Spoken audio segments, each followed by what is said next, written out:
When I was a little girl giving piano recitals, I don't remember ever feeling stressed or nervous in any way, and I think that's because stress is a learned thing. It's a feeling that comes from an emotion. And when we are children, we haven't necessarily learned those things yet. Yes, we have emotions, but we haven't processed them into feelings, and that's why children aren't inhibited, because they haven't learned things about the world yet or about themselves. So, as I grew older, I remember becoming more self conscious, and that's when the stress started to kick in. When I got to college, it was particularly bad. I remember, especially for my junior and senior recitals, having a lot of stress.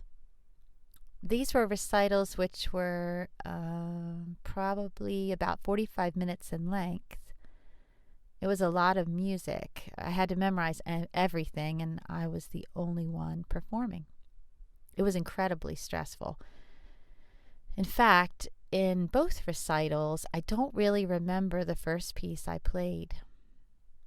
I remember going up on stage in sort of a comatose state and sitting down at the piano.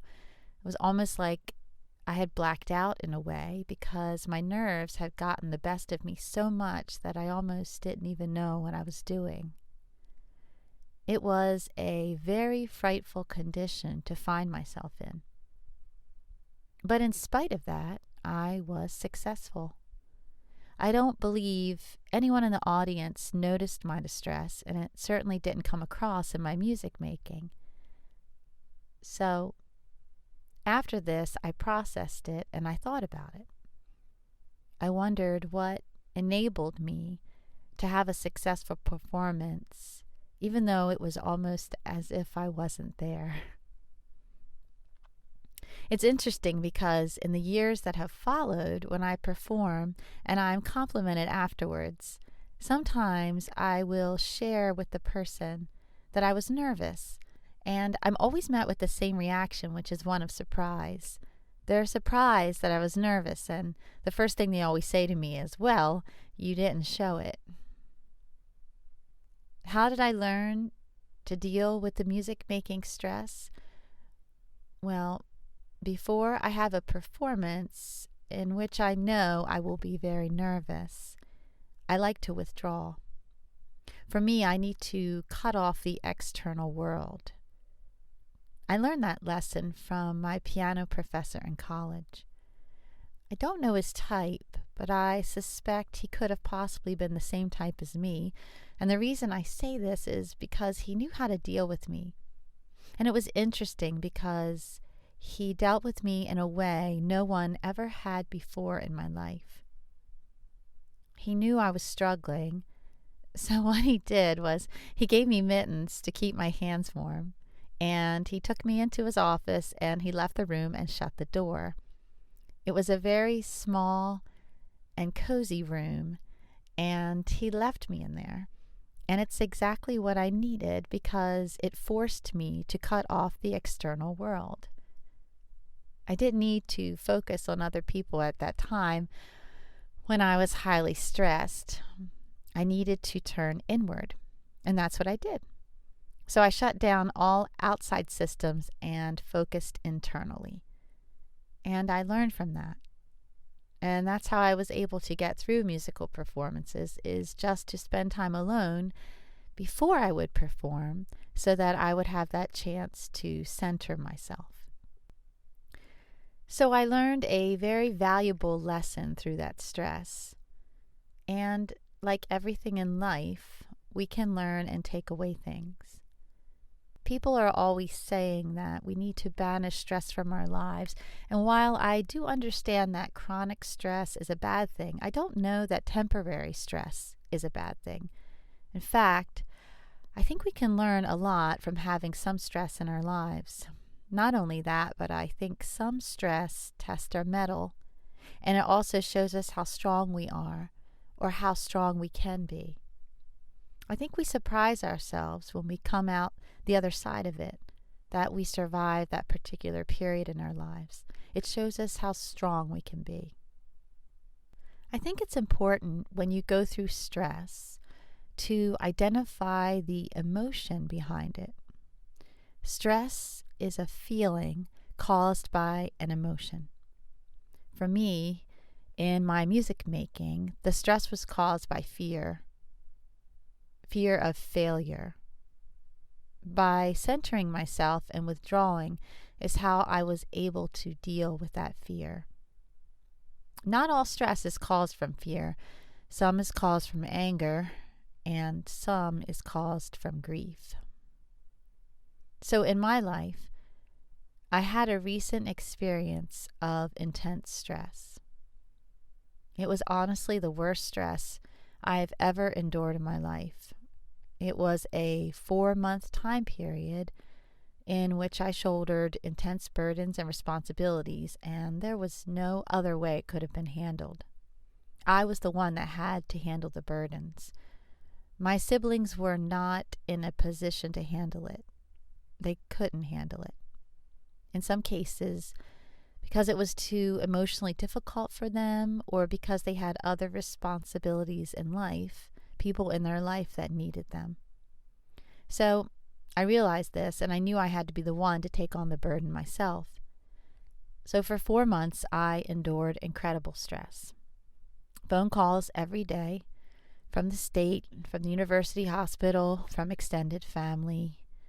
Emails I had to send every day to my siblings, keeping information general, but allowing them to call me so I could present the difficult things in a way that was individually best for each one. And there were countless meetings with hospital staff, plans made, requests that had to be considered. So there was no time for processing during this 4-month period. It was all I could do to get through each day. I didn't have time to introspect. I didn't have much time at all to think about how to manage the stress or how to take care of myself. There was no time for that. It was just impossible due to the nature of the situation and the intensity of it.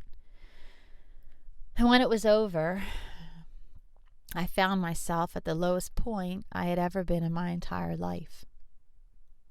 But even though I was at the lowest point ever, I believe I was wise in how I handled it. What I did was to withdraw. So in my college days, I handled fear by withdrawing before the performance. And that's because the stress was anticipated. I knew the cause, so I dealt with it before I experienced it. But in this case, in my recent situation, it wasn't anticipated. I had no way of knowing that this would have happened to me, so I handled it by withdrawing after it was all over. And what I did was to allow myself to go there. I allowed myself to go into the pit. It may sound self-destructive, but it was actually necessary. I didn't allow myself to engage in any harmful behaviors. That's not what I'm saying. But I allowed myself access to the mind's cave of emotions. And trust me, it was a very scary thing. I actually experienced this sitting in my car. I remember the day clearly. I went out to the garage and I sat in my car. I contemplated what it would be like to turn the engine on, let it run, and cease to exist. I want to be clear. I had no intentions of doing such a thing, but I wanted to go there in my imagination because I knew it was necessary. I wanted to feel all the feelings of such a thing. I wanted to explore the darkness, the dark side of my emotions in a way in which I could learn. I wanted to learn something from it. I knew there was a lesson to be learned in all of it. And I wanted to wrestle those demons and pin them to the ground until they gave me what I needed to know. I wanted knowledge from it. So I sat in my car and I allowed myself to go into the pit. I allowed myself to feel all the dark emotions. The 4 months started with a death, and it ended with another death. It actually ended with another death in more ways than one. It ended with a death of parts of myself that needed to die.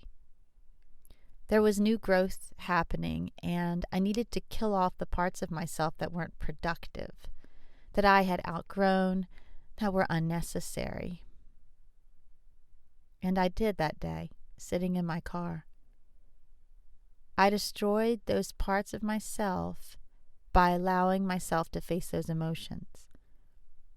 When I entered that car, I believe I was following a summons from my inner being. My inner self knew there had to be a suicide of sorts that day, and there was.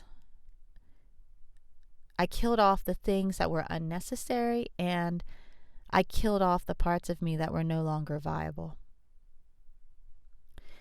And it was the best thing I could ever have done for myself. When I got out of my car, I went back into the house, and I had a newfound resolve in myself. And then I started actively seeking ways to grow. It was a turning point for me in my personal development. I reached the next plateau. It's not the way I would have wished to reach it, but I did reach it. Like I said, sometimes stress tests your mettle. Sometimes it gets you to that next level. When we live a life where things never change, when we live life in a bubble, growth won't happen. And I'm not saying you should seek out times of intense stress, because guess what? Unfortunately, those times will find you throughout life. And of course, we will fear them. I mean, I dread the thought of future stresses, but I've learned that stress causes you to grow.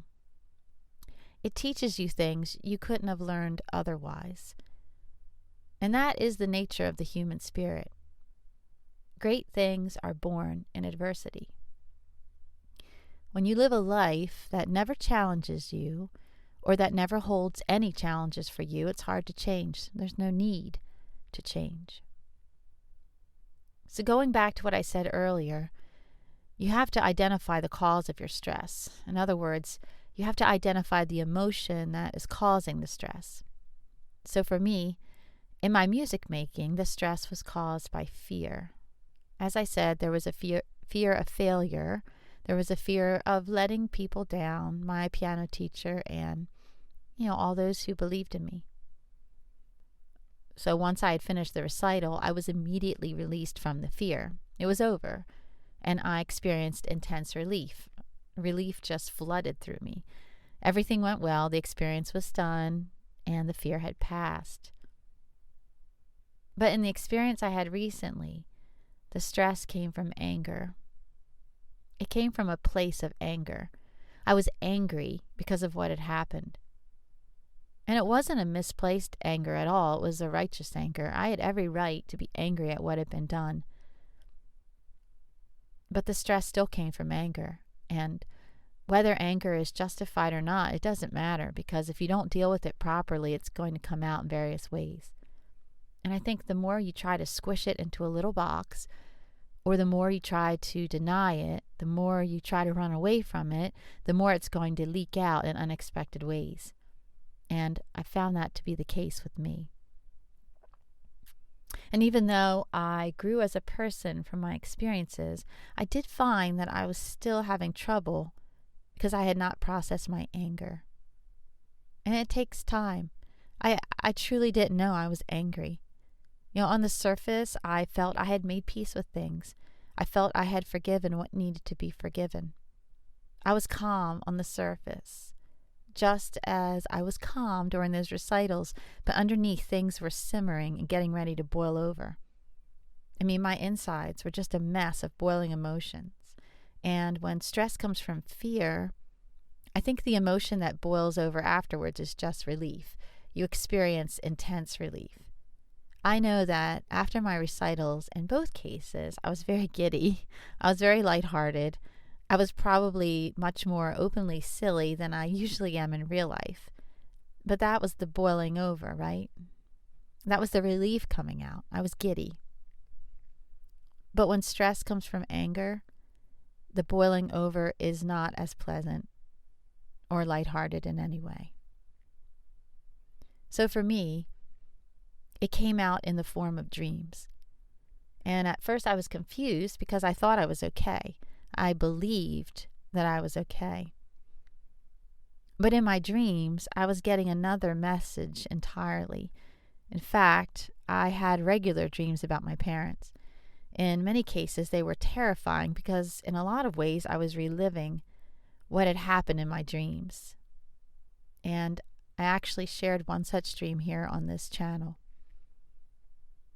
That seemed to subside, only to be replaced by dreams about my father, dreams which were filled with intense anger.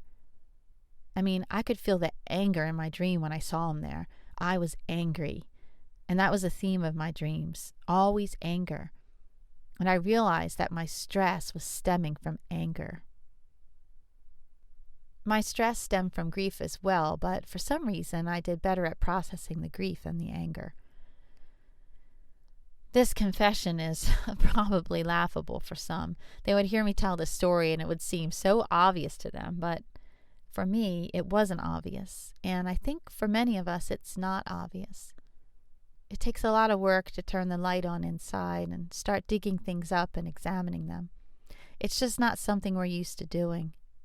But it's a necessary thing and we need to get used to doing it. We need to do it more and we have to realize we need to do it.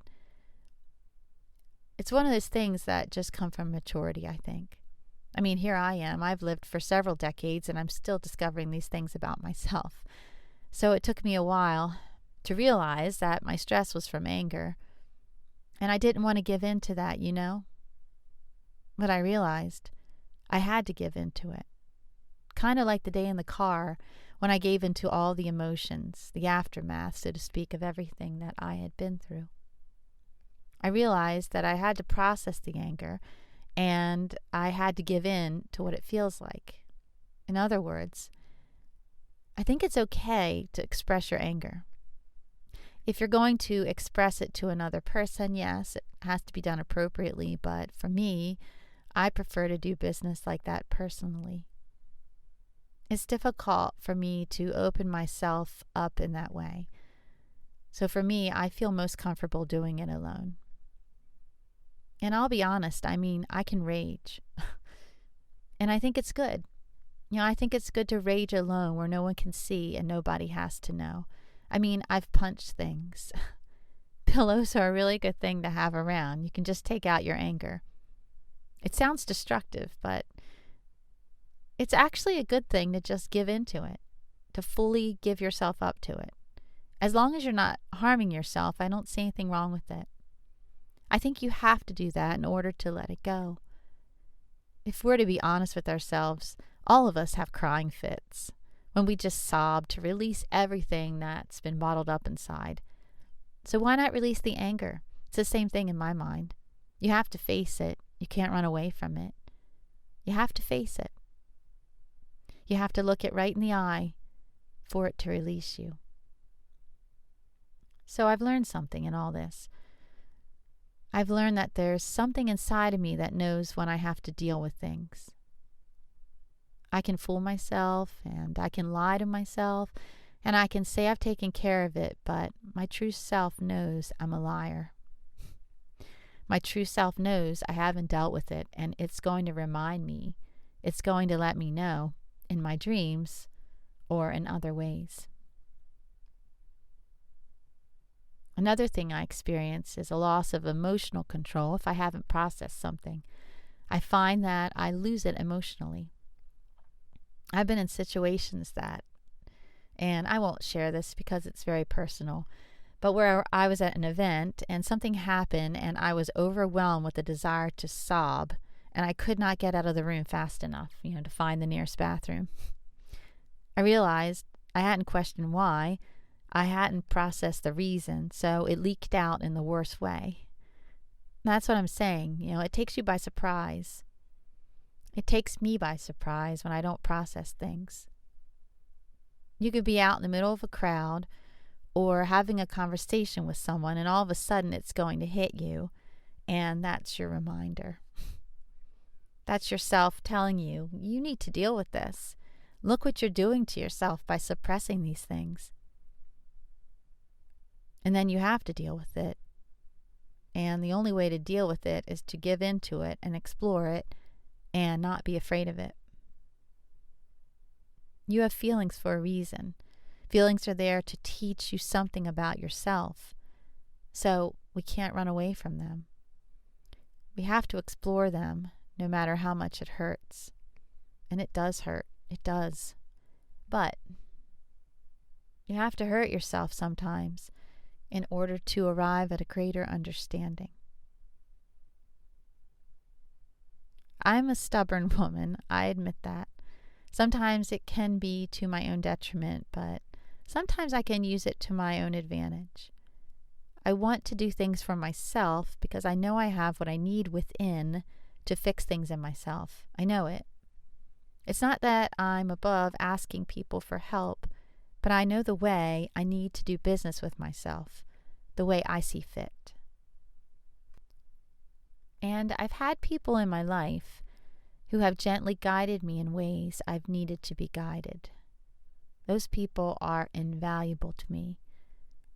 And they've been my counselors. They've enabled me to know it has to be done. I know it has to be done. And it's funny because I know it in my heart, but sometimes I need the verification from another, and that's sometimes why I say things to those I love. Someone that I love says that to me. Like, what do you want? Do you want me to say that, yes, you're right? And I say, yeah, that's what I need. I just need that verification because I know it in my heart.